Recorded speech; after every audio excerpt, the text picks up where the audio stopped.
Welcome back to Yu Hakusho Anime Review Part 3. And this video, we're reviewing Season 3 of Yu Hakusho, the Chapter Black Saga. Which, of the first 3 seasons so far, it is by far the darkest season of the whole series. There is tons of blood, some swearing, and there's even some drinking as well. The way this season kind of feels as though is that because I've watched the Bleach anime, it has some elements in it that Koto, I think his name is, the guy who created Bleach, used in his anime, like the whole dark element stuff, the stuff with the bar, the drinking. One of the characters using is spiritual awareness, and later on getting it back. Yeah, some of the elements of that basically. It's like some elements of this particular arc was used for the Fullbringer arc, and of course for the Ronka arc, especially with the ending basically is reminiscent of that as well. This is just my honest opinion basically of how the anime works. I haven't exactly got that far in the manga yet. Today I resumed reading the Bleach manga, and I've gotten to about pretty much chapter 253 right now. But that's another topic for another time. I just want to bring it up because Bleach tends to draw a lot of inspiration from Yu Hakusho, and you mean a lot of inspiration. There's a little bit of inspiration, let's say, with Naruto, but yeah, there's a ton of inspiration for Bleach when it comes to Yu Hakusho. Now, when it comes to the start of the season, I should mention that before I continue, though, that this season, along with the previous season, were set up at the end of its preceding season. Season 2, at the end of that, Season 1 helped plant the seeds for this particular season, and same thing with the end of Season 2, where at the end of Season 2, it planted the seeds for Season 3, and the end of this particular season planted the seeds for Season 4. Yeah, it simply put the last few episodes just set up the next arc, which is fine. And with this season, basically, there's a small time jump. This is actually the shortest time jump I've seen so far. The last time jump they did was 6 months. Yeah, 6 months. And at this point, basically, that it's been a little over a year since chapter 1. And with this particular season, this one gets to some revelations, which I'll get to soon. Pretty much when the season starts off, basically, Yusuke is kidnapped. Yeah. And he spends the whole time being in captivity, which is something that Ichigo has never actually happened to him. I know Naruto has happened to him a few times, but he got out of it. In the case of, this one, Yusuke Urameshi, he was held captive for about for the first 4 episodes of the season, he was held captive. Yeah, and these 4 seasons, basically, because the fact the season's going to get darker, my guess is probably also in the manga as well, he probably figured out, let's just start something very light. Not too dark, per se, but kind of dark, but not too dark. Just basically solving puzzles, which in the manga, this is actually a pretty... When I read this part in the manga, which basically the first 4 episodes are adapted from, this part of the manga, which I think was 4 chapters, I don't really remember, it took a little while, basically involved a lot of puzzles, a lot of working puzzles, and basically trying to explain the concept of territory and, of course, taboo. Yeah, that was the whole point of these first 4 episodes. Even the manga basically both the anime and the manga do a really good job explaining this, because it helps sets up the threat basically that this current arc is basically exploring. Also, Genkai came back at the end of the Dark Charmer Saga. And simply put, these 3 guys, who actually, one of them is actually a classmate of Kurama from his middle school. Yep. The other 2, I'm not sure where they came from, but yeah, they're just 2 other random guys. But at least in the case of, the first guy I come across, the one with the glasses, you actually see him prior to, Yusuke being kidnapped. Basically, you see him in the school, and there's hints of jealousy, hints of a rivalry between him and Kurama because of their genius level. Yeah. And the whole thing with him was basically the whole thing of taboo And excuse me, and he didn't like violence that much.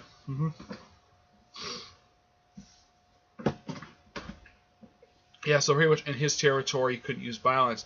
And if you said the taboo word, your soul gets removed, turns to this. Yeah, apparently this is something really weird, though. Apparently when souls move from the body, but the anime and the manga, they come like these small, like, crystal balls. Yeah. And it's really bizarre. And Karma is able to defeat him basically by saying a taboo word, and he gets his soul, basically, and basically the whole territory is defeated.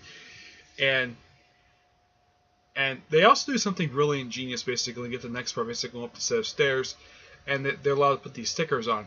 The guy in charge of his territory, his talent is copy, and he didn't have a problem with it. He said, sure, whatever.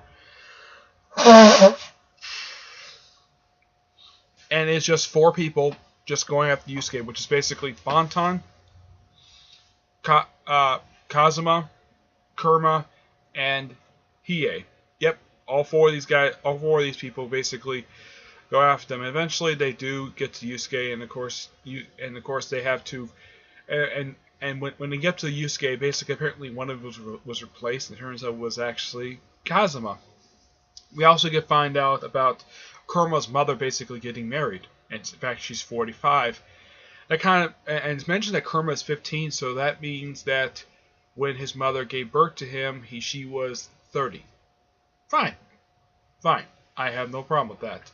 And the fact that it's shown that despite the fact he is a demon and he's older than his own mother, he's shown to be very caring of his mother, and the fact that he cares very deeply for her, and he doesn't want anything to happen to her. Which you gotta praise both the writer of the manga, basically, and the anime for doing a fantastic job with the character. With Kurama, he's one of my favorite characters because he's so interesting, and he's very calm and collective, and he's never prone to violence that much. And whenever he does kill, he kills with purpose. So though there's a character he killed later on, he actually feels a lot of remorse for doing it. Yep. But I'll get to that in a minute. Yeah, and of course they get through that, and it turns out the whole kidnapping thing and the whole puzzles, that was all a test, which they passed. And apparently there's somebody really big coming along. And it turns out the main villain of the season is an old enemy from Koenma's past. Basically, he was Yusuke's predecessor as the Spirit Detective. Yeah, and it's later revealed at the start of Season 4 has actually been 3 Spirit Detectives overall. So Yusuke is the 3rd one. Which, okay, that's quite interesting. Yeah. And apparently, from the point of view of the next season, basically, I have to bring this up because they do bring up him at the start of the season. Apparently, Suichi, basically, I think it's his name, Surichi, I think his name is the guy who's main villain of the season.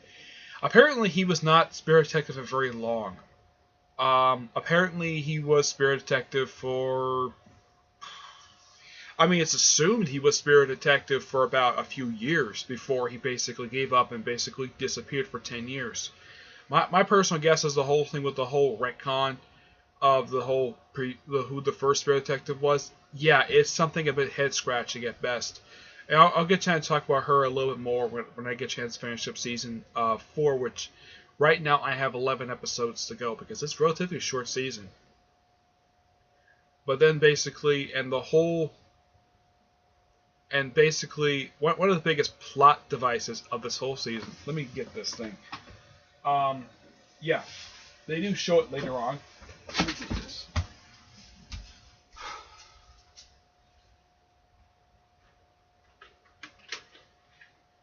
Now you don't see this thing nowadays because they stopped producing this particular project 12 years ago. A videotape. Yes, this is one of the plot devices of the season, a videotape. A videotape that is essentially a snuff film. Yes, a snuff film. What's on this snuff film? On this snuff film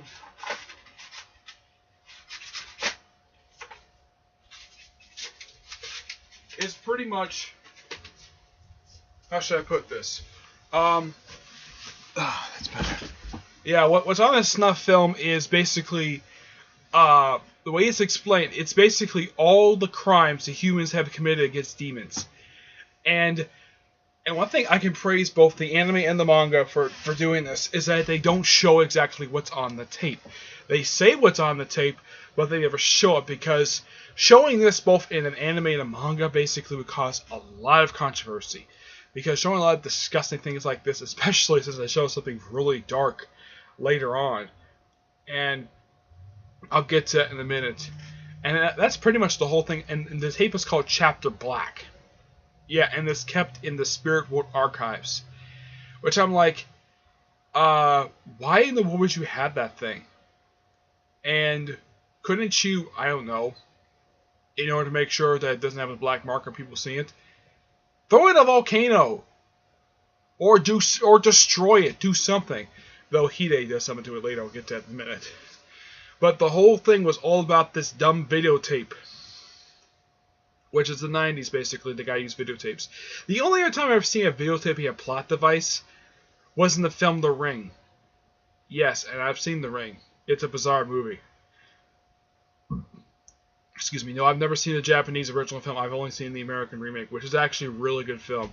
And probably the only American remake of a Japanese movie, because Japanese horror movie, because a lot of the time, Japanese horror films that get remade into American films are really bad, because they miss the point and they pretty much do something. They do the worst things to these films. Yeah, but anyways, that's the plot device, a videotape. I'm like, wow, gee. I mean, if you watch this today, you're like, really? So they use something that's now currently an outdated product, a videotape. Oh yeah, and apparently this videotape was used to persuade about 7 people to join this one guy's side, which includes a little kid, a teenager, a doctor, a guy who basically can swallow people, or swallow things, which I'm like, ew. Let's see, there was one psych, and they're all psychics. Yeah, the whole thing of this thing was psychic. So Genkai was already established as a psychic. These were other psychics who had other powers. The little boy, he's called Game Master. His ability is to bring games to life, which is an interesting ability. Let's see. There's Sniper, who apparently can use any object and turn to weapon. Yeah, this guy kind of sounds like a ripoff of Gambit. Yeah, because he also, except he uses energy too, but he kind of feels like a partial ripoff of Gambit in a way when it comes to his weapons. Heck, this guy uses ranging from rocks to grass, even freaking knives, and he even went as far as use a semi, yes, a fuel truck semi-truck to try to run down Yusuke. And he does this by marking his territory. Now you're probably thinking, marking his territory, did he pee on him? No, he just basically just uses 5 fingers and just magically put 5 bullseyes on him, on Yusuke, who apparently has gone shirtless. Yeah, half the time when you see Yusuke in the anime and the manga, he loves to take his shirt off a lot of time. Yeah, because the shirts keep getting shredded. Or at least whatever he wears keeps getting shredded. Yeah, this happens frequently. Yep. So, yeah, and he's defeated by Hide, who basically gets involved because he doesn't like tourists.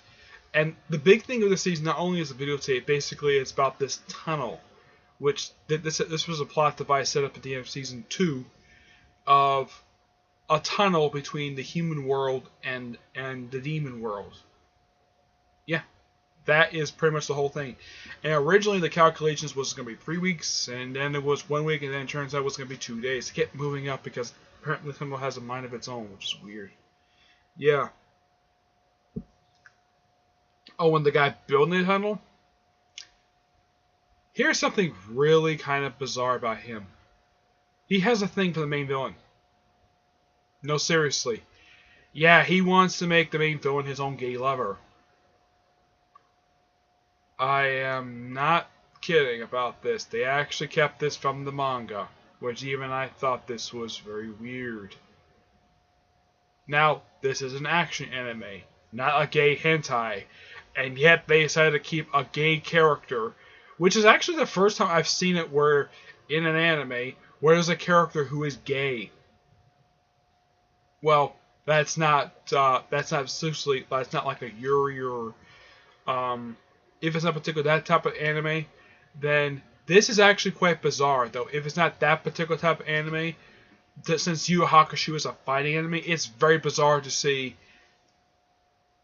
a gay character. It's very head scratching and kind of out of place. I don't know. And apparently the reason why that this guy Sensui basically decided to stop being a spirit detective was because he saw a group of humans, basically, who were associated with a group that the main characters have counted in the first 2 seasons, the Black Club.